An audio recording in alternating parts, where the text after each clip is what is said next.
장사하겠노라.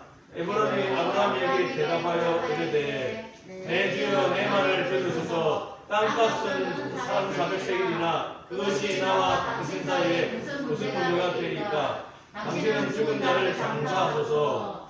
아브라함이 에브론의 말을 따라 에브론이 헷 족속이 듣는 데서 말한 대로 상인이 총동하는 400세겔을 따라 에브론에게 주었더니 마므레와 막달라에 있는 에브론의 밭 곧 그 밭과 거기에 속한 물과 그 밭과 그 주위에 뚫린 모든 나무가 성문에 들어온 모든 헷 족속이 보는 데서 아브라함의 소유로 확정되니라. 아멘.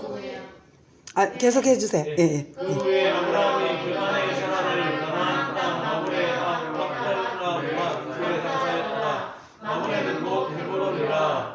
이와 같이 그 밭과 거기에 속한 물이 헷 족속으로부터 아브라함이 매장할 소유로 확정되었더라. 아멘. 확정되었다라는 단어 때문에. 우리는 성경을 볼 때 관점에 따라서 참 달라져요. 제가 이렇게 만약에 손을 이렇게 그려달라고 부탁을 하면 제가 이러고 있으면 정면에서 보는 분은 제 손이 두 손가락밖에 안 보일 거예요. 왜냐하면 요 면만 보이니까요. 근데 옆에서 보면 5손가락 다 보이잖아요. 그래서 정물화를 그릴 때 우리는 사과나 주전자를 그리게 하는데 보면 각도에 따라서 위냐 오른쪽이냐 아래냐 이런 각도에 따라서 모양이 전혀 달라지듯이 성경도 우리가 어떤 책을 읽든지 간에 관점에 따라 달라질 수 있어요. 근데 분명한 것은 저자의 의도는 놓치면 안 되는 거죠. 하나님의 의도는 성령 하나님의 의도를 놓치는 거는 우리는 실수예요. 그런데 그렇다고 해서 정면에서 그렸던 그 그림이 틀렸느냐? 그럼 오른쪽에서 그린 그림이 틀렸느냐? 아니요. 전혀 틀리지 않아요. 그래서 어떤 사람은 관점을 포커스를 중심을 어디다 두느냐 하면 보혈에다 두는 분도 계세요. 그래서 예배 시간마다 말씀 전할 때마다 그분은 보혈에 강한 강조를 두고 성경 면면을 다 보혈로 풀어가세요. 그런 분이 있는가 하면 또 구속사, 구원에다 포커스 맞추는 분이 계세요. 또 예수 그리스도. 그래서 뭐만 하면 다 예수 그리스도로 풀어가시는 분이 계세요. 또 어떤 분들은 사랑의 눈으로 그거를 풀어가기도 해요. 그렇다고 해서 다 틀렸느냐? 아니요. 틀리지 않습니다. 각도에 따라 조금 달라질 뿐이에요. 근데 하나님의 이름도 각도에 따라 다른 거 아시죠? 전쟁할 때는 여호수아가 막 아말렉 전투할 때는 뭐라 그래야 돼요? 우리가 그 하나님을 부를 때 만군의 여호와 하나님이라고 부르는 거예요. 군대 하나님. 그러나 내가 편안히 잠을 자거나 내가 식기도를 하거나 내가 우리 가족을 위하여 기도할 때는 만군의 여호와 하나님이여 이렇게 기도하지 않죠. 사랑의 하나님 하고 부르죠. 그러니까 부르는 각도에 따라서 달라질 수 있지만 그것이 틀렸다라고 표현할 수는 없어요. 오늘도 이 말씀을 준비하면서 그런 생각을 했어요. 내가 보는 각도가 맞았나 틀렸나 이렇게 하면서 또 봤어요. 근데 저는 여전히 자꾸만 이쪽으로 가요. 어쩔 수가 없어요. 제가 보는 각도는 하나님의 나라의 관점이고 하나님의 나라는 우리가 땅, 민족, 주권, 백성 주권 이렇게 말하지만 그건 요소들이잖아요. 근데 그 성경에 깔려있는 그 요소들, 하나님의 나라에 필요한 이 요소들을 어떤 각도에서 조명하느냐예요. 그런데 또 하나의 관점은 하나님의 나라는 다른 말로 표현하면 하나님의 통치가 이루어지는 곳이에요.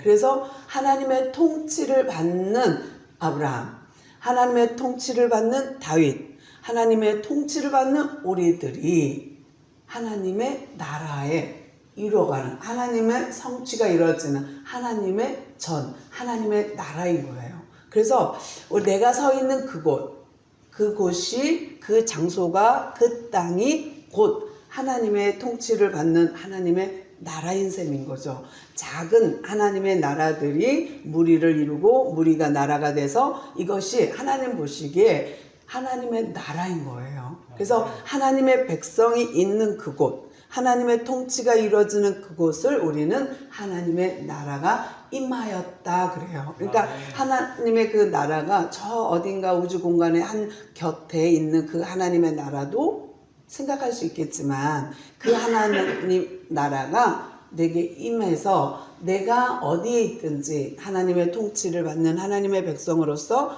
내가 서 있는 그곳이 하나님의 나라가 이루어지는 거예요. 그래서 오늘도 변함없이 어떻게 할 수 없어요. 제가 보는 관점이 그러니까. 그래서 준비하면서 성경을 읽어갈 때마다 제가 눈에 들어오는 거는 하나님의 나라의 관점이에요.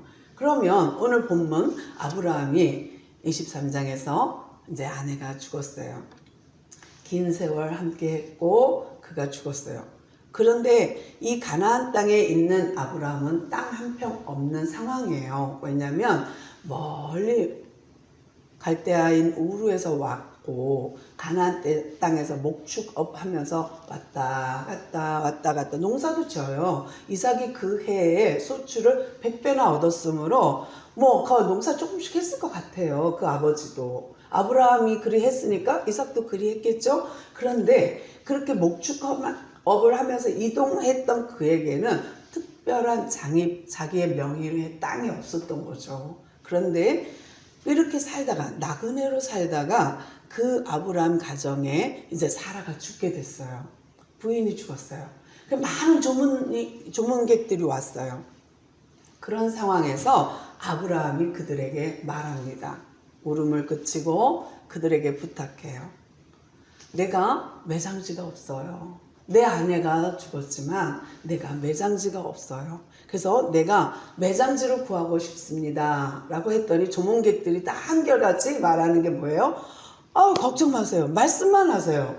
어디를 원하세요? 다 마음문이 열려 있어요. 근데 오늘 23장 6절에 보면 그들이 뭐라고 고백하냐면 아브라함 당신은 하나님이 세운 방백입니다. 근데 이 방백은 옛날 버전이에요.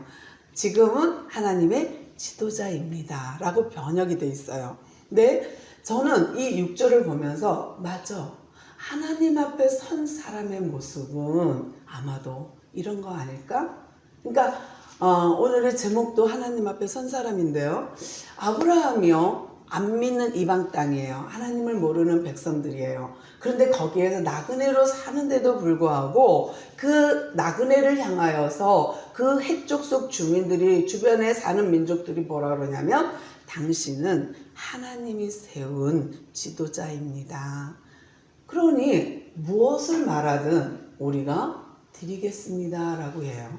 근데 아브라함은 아니요. 그렇지 않습니다. 제가 내 아내를 장사할 곳은 마땅히 통용할 만한 주가 이것도 옛날 버전이에요. 상용할 만한 돈을 드려야지요. 요즘 상거래, 토지거래 값을 내가 주고 사지요 하고 아예 못을 박아요. 그래도 무슨 소리입니까? 그냥 장사하십시오. 아니요, 나는 돈 주고 꼭 사야겠어요. 그래갖고 결국은요 지정해요. 나는 이거 사고 싶어요. 그래서 에브론이 소유하고 있는 막벨라 굴을 요청해요. 근데 우리나라 무덤, 묘실 문화는 땅을 파고 관을 넣고 이렇게 봉분을 만들잖아요. 근데 이들의 문화는 굴에다가 이렇게 침대처럼 이렇게 해서 시신을 누워놓는 그런 묘의 문화가 있는데 그 막벨라 그 굴을 갖고 싶다고 얘기해요. 그러니까 그 자리에 많은 조문객 중에 그 땅의 주인이 있었어. 에브론. 근데 그 에브론이 듣다 보니까 내 땅을 원한다고 벌떡 일어나요. 아브라함 내가 주지. 당근 주지. 그거 원해요? 내가 드릴게요. 그랬더니 아니요. 얼마인지 말씀하세요. 내가 드릴게요. 줄게요. 해갖고 서로 한 것이 은 400세겔이에요. 그런데 이 은 400세겔은 절대 적은 돈 아니에요. 굉장히 많은 돈이에요. 그 은 400세겔을 달아서 그 많은 사람들 앞에서 공증해요. 확증해요. 그러면 어때요? 많은 사람들이 아브라함이 그렇게 비싼 돈 주고 샀대. 아브라함의 막벨라고를 은 400세겔이나 줬대. 이거는요 계속 그 지역에 퍼져서 그 매장지는 확실한 아브라함 것을 공증해버려요. 확증해버려요. 그래서 아브라함이 한 것을 보면 참 정의와 공의를 행한다. 공도를 행한다 라는 생각을 해요. 우리가 지난번에 창세기 18장 볼 때 그런 거 봤죠. 소돔과 고모라를 멸하러 내려가시는 하나님과 동행하는 아브라함이 어디 가세요? 내가 너한테 뭐 속일 거 있니? 소돔과 고모라가 하도 제약이 관영해서 내가 가보려고 그래. 그리고 이제 가는 중이에요. 그런데 의와 공도가 없는 소돔과 고모라를 멸하러 가는 길이에요. 그러니까 하나님은 의이고 하나님은 정이고 공이에요. 그런데 이 하나님의 속성에 맞지 않는 저들을 보려고 심판하려고 강림한 거예요. 내려온 거예요. 가서 보자. 그런데 가는 동행하는 아브라함에게 뭐라고 말하냐. 내가 너를 왜 택했는지 알아? 아브라함, 내가 너를 왜 택했냐면 의와 공도를 행하게 하려고 내가 너를 택했지 하고 아브라함한테 얘기해요. 그래서 아브라함이 알아요. 자기는 정말 하나님의 복을 받게 하려는 복 자체로 살게 하려고 선택받았고 복 받는 지름길이 의와 공도를 행한다는 걸 알아요. 그래서 아브라함은 이미 알고 있는데 아브라함이 그 알고만 있는 것으로 끝나지 않고 의와 공도를 삶에서 행해요. 삶이 그러해요. 삶이 의와 공도 안에 살아요. 그러니까 이방인들이 뭐라 그래요? 해족족들이 당신은 하나님이 세운 지도자입니다 라는 칭송을 듣는 거예요. 그렇게 하나님 앞에 온전한 자로 정직한 자로 하나님을 경외하는 자로 그가 살을 때에 많은 사람들은 아니요 그냥 쓰세요. 하지만 아브라함은 아니요 그럴 수 없습니다 하고 값을 치르고 그거를 사요. 그런데 그냥 단둘이 거래한 것이 아니라 공증, 확증했다는데 저는 관심이 갔어요. 왜 아브라함은 굳이 미리미리 돈도 많고 아브라함 부자잖아요. 가병이 318명인데 집에서 길리운 자가 몇 명인데 장난 아닌 재산가인데 그런데요 아브라함이요 굳이 그 땅을 사람들 많은 데서 공증해요. 많은 데서 확증해요. 그러면서 돈을 탁 세워줘요. 이것이 어떻게 보면 하나님 앞에 선 사람의 공의가 아닐까? 만인이 보는데 깨끗한 거. 만인이 보는데 정의로운 거. 근데 나만 정의야. 나는 의야. 나는 하나님 앞에 분명해. 이것만 가지고는 어쩌면 조금 부족하지 않을까. 그런 생각을 해요. 그래서 아브라함이 얼마나 정직하게 살았는지를 지금 이 대목에서 볼 수 있다는 거. 그 다음에 그는 많은 사람 앞에 확증할 만큼 떳떳하게 정상거래를 했다는 거. 그 속에는 의와 공도가 흐르고 있다는 거. 그것을 제가 전하고 싶어서 제가 캐치한 거고요. 그 다음에 두 번째는 이제 우리가 본문 보야 될 것들이 사무엘하예요. 다윗 이야기거든요. 한번 같이 읽어볼게요. 사무엘하 24장입니다. 5절 6절인데요. 한번 함께 읽겠습니다. 시작. 5절 6절 아니네요. 죄송합니다. 사무엘하 24장 23, 25입니다. 함께 읽겠습니다. 시작. 왕이여 나무나가 이것을 나와 함께 두지 말라 하고 또 왕께 하되 왕의 하나님 여호와께서 왕을 기쁘게 받으시길 원하나이다. 왕이 아라오나에게 이르되 그렇지 아니하다. 내가 값을 주고 내게서 사리라. 값없이는 내 하나님 여호와께서 번제를 드리지 아니하리라 하고 다윗이 50세겔로 가장 많은 돌을 사고 그곳에서 여호와를 위하여 제단을 쌓고 번제와 화목제를 드렸더니 이에 여호와께서 그 땅을 위한 기도를 들으시매 이스라엘에게 내리는 재앙이 그쳤더라. 아멘. 이 본문은 이제 다윗이 거의 뒷부분 생의 거의 뒷부분에 와서 정점에 이르렀다고 할까요? 아주 부귀영화를 누리는. 그래서 땅을 많이 정복하고 전쟁하는 곳마다 여호와가 그를 이기게 하심으로 많은 땅을 소유했어요. 그러니 주변 나라에 굉장히 위상이 높아졌고 또 백성들도 우러러보는 왕이었어요. 근데 마지막 찰나 다 누리고 나니까 이게 너무 여유가 있어도 좀 바쁜 게 좋은가 봐요. 다윗이 조금 여유가 생긴 것 같아요. 그러니까 인구 조사를 명했어요.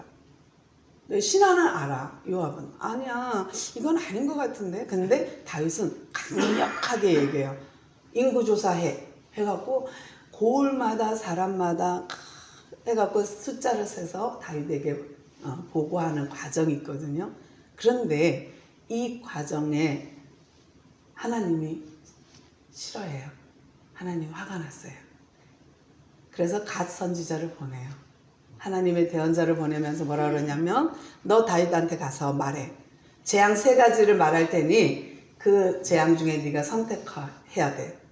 그래서 7년 기근도 쫓겨다니는 거 석 달을, 그 다음에 3일 동안 온역을. 근데 다 백성들이거든요. 근데 그 앞에 거는 자기한테, 1번과 2번은 자기한테예요. 왜냐하면 직접적으로 연결돼 있잖아요. 쫓겨다니는 거, 그 다음에 기근, 자기 연결이에요. 근데 온역은요, 이것이 다윗을 제외한 온역인지 다윗 포함 온역인지 모르지만 어쨌든 온역을 선택해요. 근데 좀 보면 좀 이해가 안 돼요. 아니 뭐 그렇게 다윗은 의롭고 공의롭고 정의로운데 자기가 앞장서서 내가 당하리이다 이렇게 해야 왕 아닌가? 이런 생각도 해봐요. 그렇지만 다윗은요 3일 온역을 선택해요. 그러면서 하는 말이 뭐냐면, 하나님은 인자하시니까, 하나님은 긍휼이 많으니까 나는 하나님 손에 매맞기를 원해. 내가 사람의 손에 붙잡히지 않기를 원해 라는 고백을 해요. 근데요, 이 말이 그의 신앙인 거예요. 아무리 힘들어도 아무리 어려워도 하나님 품에서 매맞는 게 난 거예요. 그러니까 하나님 없는 쫓겨다니면 너무 힘들고 그 감당 안 돼. 왜? 옛날에 사울한테 쫓겨봤으니까. 기근? 옛날에 요셉 시절만 봐도, 우리 조상만 봐도 그 멀리서 애굽까지 양식 구하러 다녔던 그거 못하지. 다윗 입장에서요 선택한 것이 온역이에요. 근데 그 온역을 3일 동안 재앙을 내려서 온역에 걸린 사람들이 다 죽는데, 그 과정을 통과하면서 하나님의 긍휼을 기다리는 거예요. 하나님, 당신의 긍휼이 많으시니까 당신의 긍휼을 베풀어 주세요 하고 기도하는 그 다윗의 마음, 끝까지 하나님을 의존하는 거예요. 재앙조차도 하나님을 의존하는 그 의존이 하나님께 보시기 의가 아닐까 싶어요. 그래서 그가 그걸 선택했어요. 그랬더니 하나님 그 마음을 아시고 그쳤어요. 그래서 온역이 더 이상 퍼지지 않고 사람들이 죽지 않았어요. 그리고 나서 다시 그가 어떻게 해요? 자기의 마음을 뉘우쳐서 하나님 앞에 제단을 쌓으려고 가요. 그래서 하나님 앞에 예배 드리십시오, 제사 드리십시오 해서 그가 걸음을 걷다 딱 가본 곳이 아라우나 타작마당이에요. 저기다. 저기서 예배 드리면 되겠다. 저기서 제사 지내자 하고 딱 가니까 아라우나가 왕을 보고 쫄았어요. 아니, 여기 누추한 곳까지 어떻게 오셨어요? 그러니까 내가 제사 지내러 왔지. 그러냐고. 그러면 이 땅, 이 타작마당뿐만 아니라 나무도 있고요, 잡을 소도 있고요, 다 있어요. 다 왕께 드리겠나이다. 아라우나가 내가 이거를 하나님이 다 드리겠나이다. 하나님께 드리는 제사에 쓰라고 다 드리겠나이다 그래요. 그런데요, 여기서도 다윗은요, 아니, 하나님께 값없이 드리는 거 나 원하지 않아. 이거 얼마면 될까? 그래, 은 50세겔이면 되겠지? 하고요 50세겔을 줘요. 은 50세겔도 적지 않은 돈이거든요. 그런데 이 돈을 치르고서야 그곳에서 하나님께 예배드려요. 하나님 앞에 선 다윗, 하나님 앞에 선 아브라함, 그들의 삶이 어떠했는지, 왕으로서 다윗이 그까짓 거 하나 받았다고 욕될까요? 그 아라우나 타작마당에서 제단 쌓았다고 누가 흉볼까요? 아라우나가 준 소 가지고 제사 드렸다고 누가 손가락질할까요? 아무렇게 누구도 그렇지 않을 거예요. 왜냐하면 그 나라를 부강하게 하고 그 나라를 그 주변 국가가 꼼짝 못하고 조공을 바치고 그 정도로 다 강대국을 만들어 놨는데 그 다윗에게 어느 누구도 그 정도를 가지고 손가락질하거나 욕할 수 있는 입장은 아니라고 생각이 들어요. 그런데도 불구하고 다윗의 고백은 뭐냐면 내가 하나님 앞에 값없이 드리지 않겠다예요. 희생을 하겠다예요. 그런데 이렇게 그가 고백한 그 고백이 하나님 보시기에는 의고 그 하나님 보시기에 그거는 공도인 거예요. 바른 길이고 그건 정인 거죠. 그래서 아브라함뿐만 아니라 다윗의 삶 속에서도 하나님 앞에 선 사람의 모습을 볼 수 있습니다. 세 번째 볼 수 있는 것은요. 이사야 53장입니다. 5절과 6절인데요. 함께 읽겠습니다. 시작. 그가 찔림은 우리의 허물 때문이요 그가 상함은 우리의 죄악 때문이라. 그가 징계를 받음으로 우리는 평안을 누리고 그가 채찍에 맞음으로 우리는 나음을 받았더라. 우리는 다 양 같아서 그를 행하여 각기 제대로 갚아갈 여호와께서는 우리 모두의 죄악을 그에게 감당시키셨도다. 아멘. 우리가 늘 전도할 때마다 외우는 또 성경 공부할 때마다 암송시키는 구절이긴 해요. 그런데 오실 메시아, 오신 그리스도, 예수님에 대한 이야기예요. 근데 그 예수님이 와서 짜잔 나타나서 유대인의 왕으로 그냥 병거 타고 다니고 막 많은 어떤 부귀 영화를 명예를 갖는 것이 아니라 그의 모습은 정말 나약한 모습으로 와서 우리를 위해서 찢기고 우리를 위해서 채찍 맞고 우리를 위해서 죽는 거예요. 근데 이것이 하나님이라는 게 문제예요. 하나님인데 인간이 됐어. 그러면 이거는 어마어마한 사건이에요. 왜냐하면 창조주잖아요. 나를 만드신 이 창조주가 내가 됐네. 피조물이 됐네. 그거는요. 우리가 땅바닥에 기어다니는 구더기나 벌레를 구원하기 위해서 인간이 벌레가 된 거나 똑같은 거예요. 그러니까 하나님인데 인간이 됐다는 인간이 벌레 하나, 개미 하나 구원시키기 위해서 개미가 되고 벌레가 된 그런 상황이라고요. 그러니까 하나님인데 하나님이 우리를 구원하려고 왔는데 그 오심이 그냥 온 것이 아니라 이렇게 자기가 만든 사람에게 핍박당하고 그 사람에게 조롱당하고 채찍 맞고 이런 것들이 다 우리를 허물과 죄에서 벗어나게 하려고 우리를 구원하게 하려는 하나님의 방법, 방식, 하나님의 뜻인 거예요. 이것이 하나님의 의인 거예요. 그런데 이 예수님을 이 땅에 보내면서 그를 통해서 하나님이 이루고자 한 뜻, 하나님의 의와 공도예요. 하나님이 말씀하시면 우리는 순종함으로 책임과 의무를 다하는 거예요.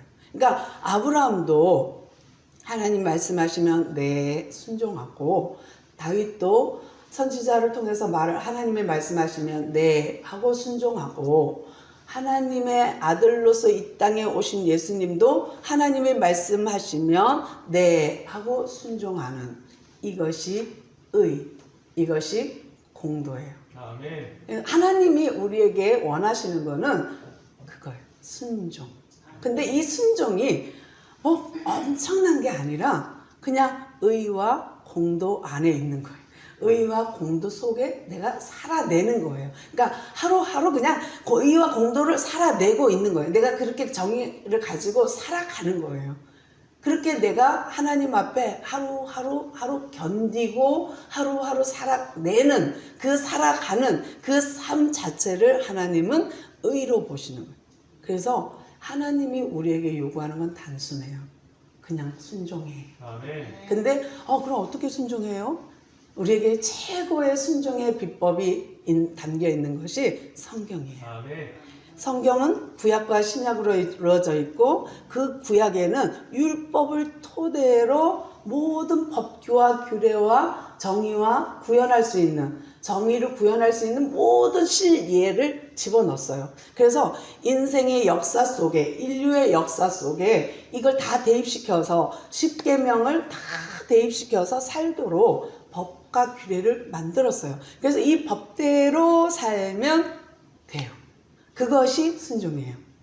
신약에서는 예수님이 주신 언약, 새 율법, 새 언약이에요. 그래서 예수님의 가르침을 그대로 순종하면 그것이 의요, 그것이 곧 언약이에요. 그것이 의예요. 그러면 성경에서 구약과 신약을 우리가 알고 우리가 그렇게 살아내면, 그렇게 살아가면 그것은 곧 하나님의 언약에 순종한 거예요. 말씀에 순종한 삶이에요. 그것이 의고 공도예요. 그러므로 우리는 아주 단순하게 순종 한마디로 하지만 그 뒤에 딸려 있는 건 뭐냐면 성경. 그러면 성경을 알아야 순종할 거 아니에요. 성경을 알아야 의와 공도 속에 서 있을 거 아니에요. 하나님 앞에 선 사람이 될 거 아니에요. 그래서 말씀을 알아야 되고 그 말씀에 우리가 섰을 때에 우리는 원하지 않든 원하든 끌려갑니다.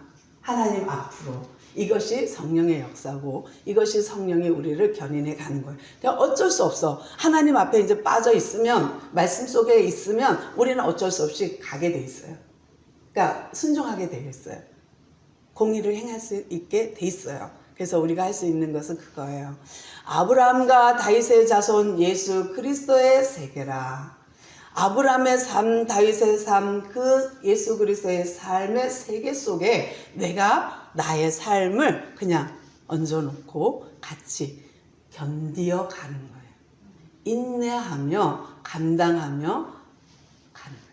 그러면 그것은 하나님 보시기에 의와 공도를 행하는 것이고 그것은 곧 하나님 앞에 선 사람입니다. 우리 함께 기도할게요. 하나님 감사합니다. 부족한 여종이 깨달은 바를 우리 나누었습니다. 하나님 주신 이 말씀 속에 우리가 그 하나님을 발견케 하시고 함께 나누고 함께 느끼며 함께 견딜 수 있는 귀한 말씀 되게 하옵소서. 오늘도 우리의 예배를 받으신 줄로 믿고 감사하며 예수님의 이름으로 기도합니다. 아멘.